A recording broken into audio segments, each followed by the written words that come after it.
Bu, Bu mau kemana, Bu? Ibu-ibu. Ibu-ibu. Kok nggak ada? Bukan ibu-ibu itu.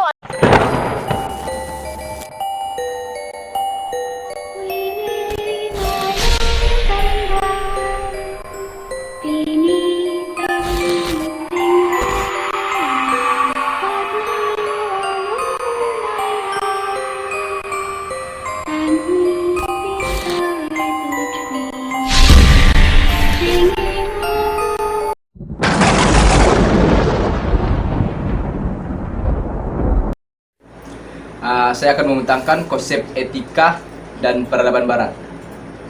Oke, etika dan peradaban barat. Perkataan etika berasal daripada perkataan Yunani kuno, yaitu ethos, yang bermaksud watak, kebiasaan, adat, akhlak, dan kepribadian. Oke. Menurut orang barat, etika dalam bahasa Inggris ialah etik, yang bermaksud akhlak, tata susila, kesusilaan, dan etika. Selain itu, terdapat juga perkataan etik yang membawa maksud kepada prinsip akhlak, ketatastusilaan, dan ilmu etika. Seterusnya ialah peradaban barat, dikatakan sebagai perkembangan kebudayaan. Peradaban barat telah bermula pada zaman Renaissance, yaitu zaman kebangkitan Eropa selepas zaman gelap. Tamadun barat mula berevolusi dan berkembang di benua Eropa, dan mula berlayar untuk mencari tanah jajahan dan menyebarkan ideologi pembaratan untuk menunjukkan mereka adalah orang yang bertamadun dan perlu dicontohi. Glory, gold, dan gospel merupakan perkara yang dibawa oleh bangsa barat di Eropa untuk disebarkan kepada tanah jajahan yang mereka jajah. Pengaruh barat. Pengaruh barat secara umumnya boleh didefinisikan sebagai gerakan pembaratan dan penjajahan pikiran yang dilancarkan kepada sebuah negara. Pengaruh barat dapat dilihat dari segi ekonomi, pentadbiran, sosial, dan kesenian.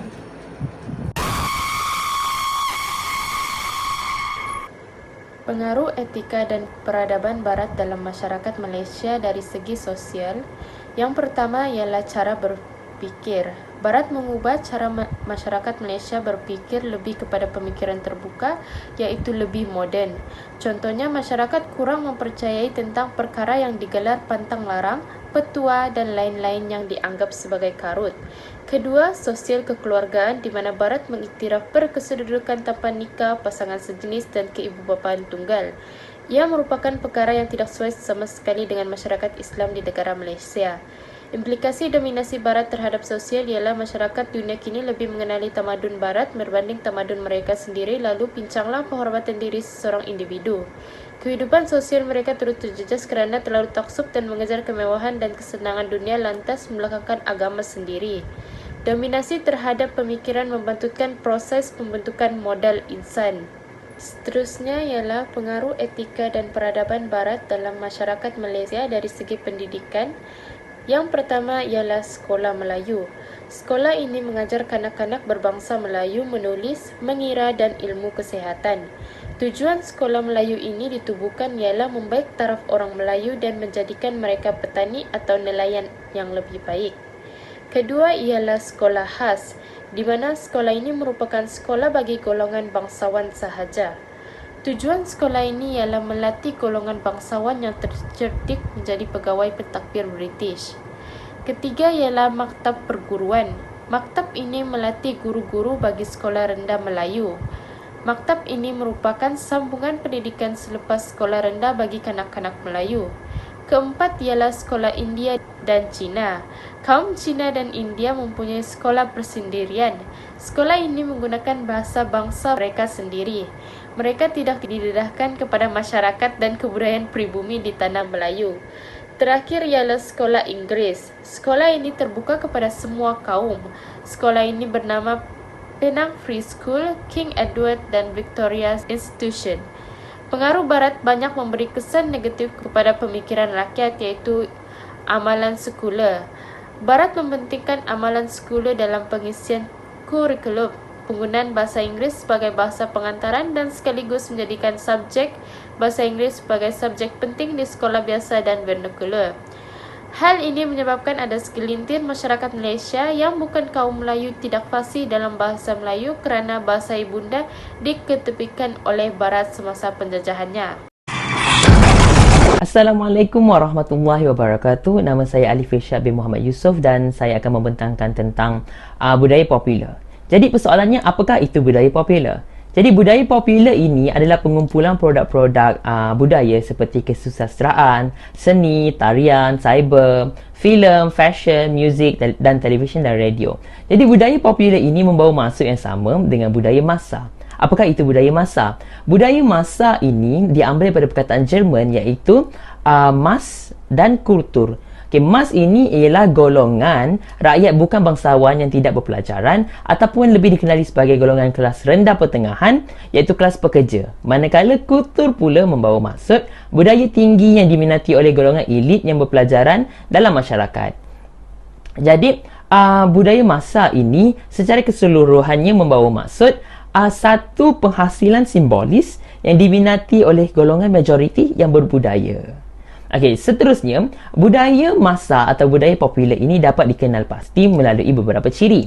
Salah satu cirinya adalah dia akan tersebar secara meluas. Jadi apabila satu budaya popular ini datang ke mana-mana tempat, ia akan tersebar secara meluas. Yang kedua adalah ia akan menarik perhatian. Disebabkan budaya popular ini mempunyai ciri-ciri dan mempunyai sifat-sifat yang unik dan menarik, jadi ia akan menarik perhatian masyarakat setempat. Yang ketiga ialah pengeluarannya akan berlaku secara besar-besaran. Jadi disebabkan pengeluarannya yang berlaku secara besar-besaran ini menjadikan budaya popular ini semakin lama semakin membiak dan semakin diterima di banyak tempat. Okey, jadi seterusnya kita akan pergi kepada kesan budaya popular ini terhadap masyarakat di Malaysia. Okey, kesan yang pertama daripada penyebaran budaya popular ini adalah nilai ketimuran dipinggirkan. Okey, jadi seperti yang kita tahu, nilai-nilai ketimuran termasuklah kesopanan dan kesantunan. Jadi akibat daripada budaya popular yang datang daripada negara barat ini ke Malaysia, yang menyebabkan masyarakat kini, terutamanya remaja, mengikuti tingkah laku golongan barat seperti duduk bersekedudukan di tempat yang sunyi, bercumbuan di halayak ramai. Jadi disebabkan budaya-budaya seperti itu akan pudarlah nilai-nilai ketimuran yang diterapkan dalam diri masyarakat di Malaysia, kerana mereka menganggap itu sebagai satu trend dan merasa puas dengan gaya hidup tersebut. Yang kedua adalah budaya tradisional akan runtuh. Macam mana yang dikatakan dengan budaya tradisional akan runtuh ini adalah budaya-budaya seperti menjenguk jiran tetangga, tolong-menolong, rewang akan dianggap sebagai satu budaya yang kolot ataupun yang dikatakan oleh masyarakat zaman sekarang sebagai kampung. Jadi kerana ia tidak mengikuti trend seperti sekarang kita dah boleh WhatsApp, menggunakan aplikasi WhatsApp untuk berkomunikasi, kita tidak perlu mengunjungi jiran tetangga. Jadi apabila masyarakat-masyarakat ini masyarakat Malaysia yang mana masih melakukan perbuatan-perbuatan tersebut, mengamalkan budaya-budaya tradisional tersebut, akan seringkali dianggap sebagai kolot ataupun kampung. Yang ketiga adalah terjadinya kurang apresiasi bahasa.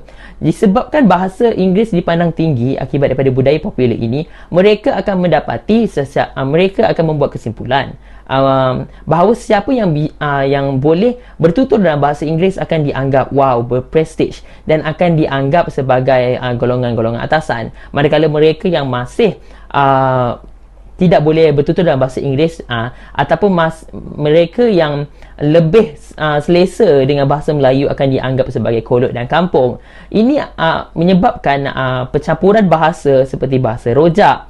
Jadi penggunaan bahasa rojak ini akan menyebabkan jatuhnya martabat bahasa Melayu di Malaysia. Jadi seperti itu, jadi disebabkan oleh itu akan kurangnya apresiasi terhadap bahasa Malaysia.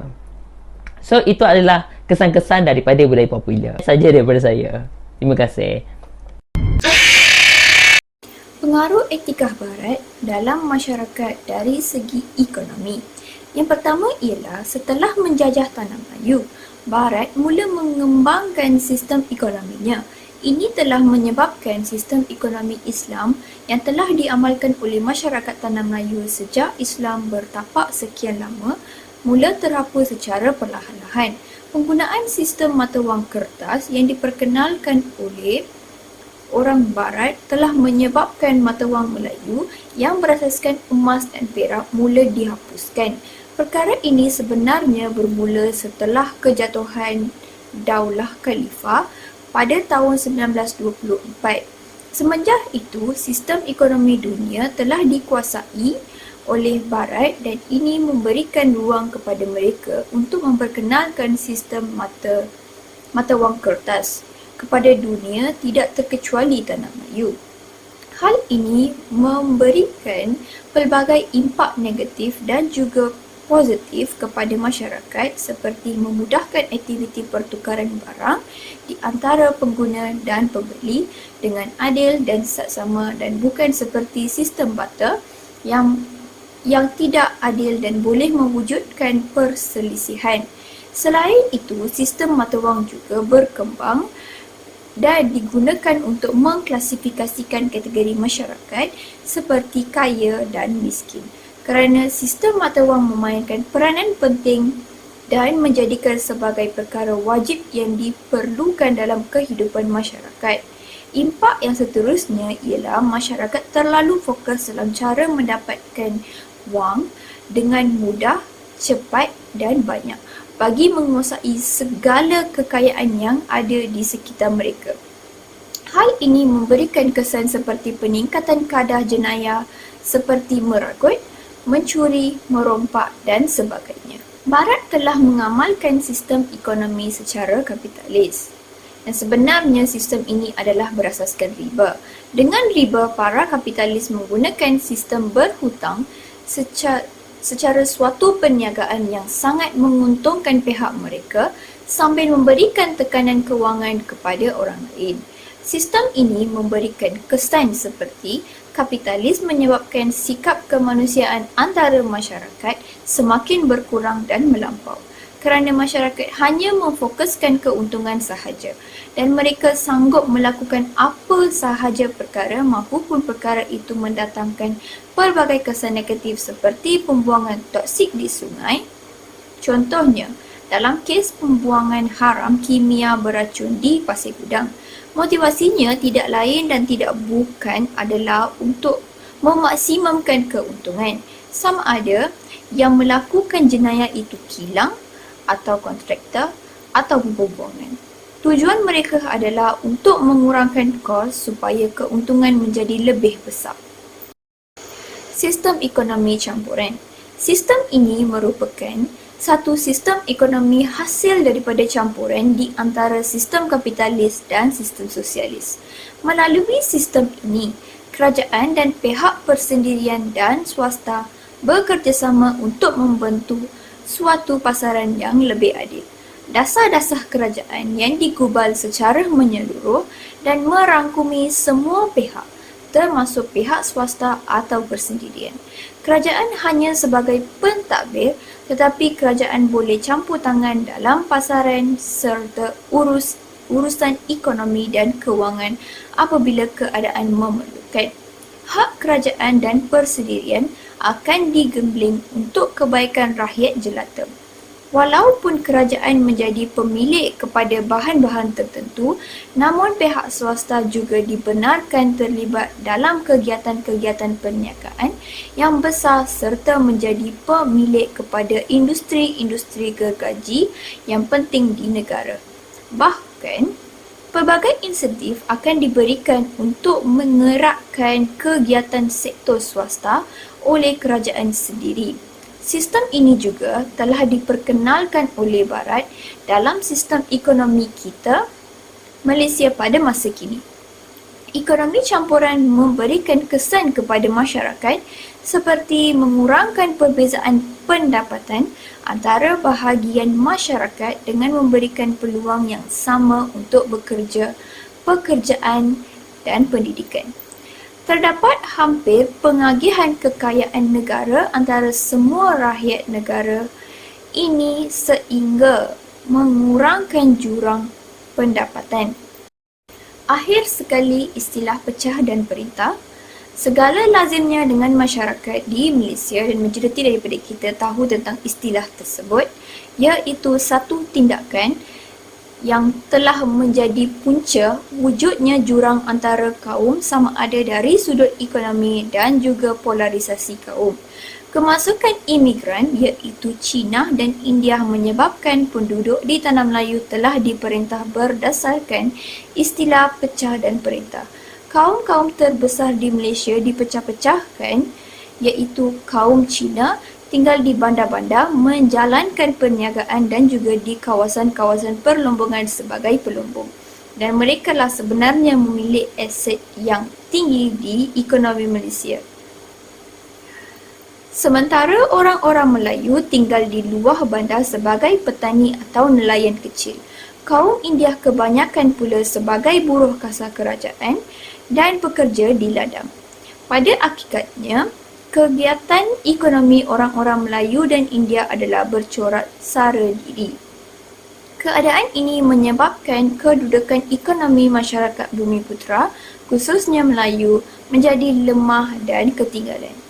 Corak penlibatan ekonomi antara kaum dan kegiatan ekonomi yang berbeza telah menjadikan kedudukan sosioekonomi mereka tidak seimbang. Perkara ini telah menyebabkan jurang ekonomi bagi tiga kaum terbesar ini telah menjadi sangat luas dan sangat ketara perbezaannya. Antara kesannya ialah pada zaman sekarang ini kita boleh nampak bahawa kaum Cina memainkan peranan penting dalam perniagaan berbanding dengan kaum India dan Melayu dan sebagainya. Ini antara cara Barat mentadbir ekonomi di Tanah Melayu suatu ketika dahulu. Pengaruh etika dan peradaban Barat dalam masyarakat Malaysia dari segi kesenian. Kesenian Barat sangat luas, termasuklah seni muzik, tarian, visual, dan seni bina. Dunia diperkenalkan dengan aliran-aliran muzik Barat dan seni tari menjadi pengiring muzik yang mempunyai pelbagai genre. Antaranya adalah rock, balada, pop, jazz, dan banyak lagi. Seni hiburan Barat ini menjadi ikutan masyarakat seluruh dunia termasuklah Malaysia. Ini menyebabkan masyarakat mula melupakan dan tidak mengenali seni tradisional yang terdapat di Malaysia. Seni tradisional hanya didengari dan dilihat pada hari-hari tertentu saja. Seni reka bentuk juga banyak dipengaruhi oleh Barat. Contohnya bangunan-bangunan pencakar langit dan sebagainya. Seni reka bentuk tradisional semakin kurang dilihat dan seni reka bentuk tradisional hanya dapat dilihat di kawasan-kawasan tertentu saja. Seterusnya adalah pengaruh kesenian Barat terhadap masyarakat. Pengaruh positifnya adalah masyarakat mudah menyampaikan message-message positif melalui muzik-muzik Barat. Hal ini karena ramai orang yang akan mendengar muzik Barat dan message tersebut dapat disebarkan. Seterusnya terdapat banyak input yang masyarakat boleh perolehi daripada mendengar muzik-muzik Barat. Masyarakat juga dapat belajar bahasa asing melalui lirik-lirik yang terdapat di muzik Barat. Masyarakat menggunakan seni tari sebagai satu alat untuk mengamalkan gaya hidup sehat, sebagai contoh senam aerobik dan sebagainya. Kesenian Barat ini juga telah melahirkan orang-orang yang berbakat di Malaysia. Dalam masa yang sama berlakulah pencampuran budaya yang menyebabkan budaya berkembang di Malaysia. Seterusnya adalah pengaruh negatif. Terdapat muzik Barat yang memiliki kata-kata kesat di dalam liriknya. Hal ini boleh menyebabkan generasi muda terikut-ikut menyebut kata-kata yang terdapat dalam muzik tersebut. Hal ini karena tidak memiliki tapisan sehingga masyarakat terikut-ikut budaya negatif yang terdapat di karya mereka. Seni tradisional mula dilupakan dan masyarakat tidak mengenali seni negara sendiri. Terdapat seni tari Barat yang tidak sesuai dengan budaya di Malaysia seperti pakaian dan gerakan yang tidak sopan. Pengaruh etika dan peradaban Barat terhadap masyarakat di Malaysia. Saya akan menyentuh tentang budaya negatif Barat yang terjadi dalam kalangan masyarakat di negara kita. Yang pertama ialah budaya hedonism. Di dalam kamus Collins James 1993, hedonism bermaksud kesenangan adalah yang paling penting dalam hidup. Hedonisme ini diamalkan oleh orang-orang yang hanya inginkan kesenangan dalam hidup mereka. Budaya hedonisme merebak ke negara kita karena dipengaruhi oleh budaya hedonisme dari barat. Sebagai contoh, gemar ke kelab malam. Pada masa kini, masyarakat di Malaysia gemar ke kelab malam karena ingin mencari keseronokan dan menghilangkan stres. Ini mengakibatkan masyarakat di Malaysia yang mengamalkan budaya hedonisme ini mengalami keruntuhan akhlak dan moral dalam kehidupan seharian mereka. Budaya negatif yang kedua ialah budaya punk. Budaya ini dapat didefinisikan melalui fashion, musik, dan kelakuan. Sebagai contoh, potongan rambut mohawk, pakaian serba hitam dan jeans ketat, bertindak ganas dan agresif, serta mendengar lagu-lagu rock. Sebagaimana yang kita tahu, segelintir rakyat Malaysia pada masa kini mengaplikasikan budaya punk ini di dalam kehidupan seharian mereka. Selain itu, ramai pelajar sekolah juga yang mengikut fashion rambut mohawk ketika pergi ke sekolah. Budaya punk ini dipengaruhi melalui media sosial seperti YouTube dan Facebook. Kesimpulan bagi kami punya tajuk ialah masyarakat di Tanah Melayu mengalami perubahan struktur dan organisasi setelah Tanah Melayu dijajah seluruhnya oleh Inggeris sebelum merdeka. Penjajahan Inggeris memperkenalkan bukan sahaja dasar-dasar baru dalam bidang politik, pentadbiran, ekonomi dan pendidikan dan lain-lain, tetapi juga nilai-nilai baru yang terselindung di sebalik dasar-dasar tersebut. Negara yang berada di bawah jajahan kuasa barat sama ada secara sedar atau tidak turut mendukung nilai-nilai tersebut setelah menerima tidak kira secara rela atau terpaksa. Pertumbuhan elemen-elemen yang diperkenalkan oleh barat dengan amalan-amalan tradisi kita banyak mewujudkan konflik dan kesalahpahaman antara masyarakat. Ramai remaja Malaysia kini sangat terpengaruhi dengan budaya barat dan menjadi satu isu yang amat merisaukan bagi golongan masyarakat dan negara ini.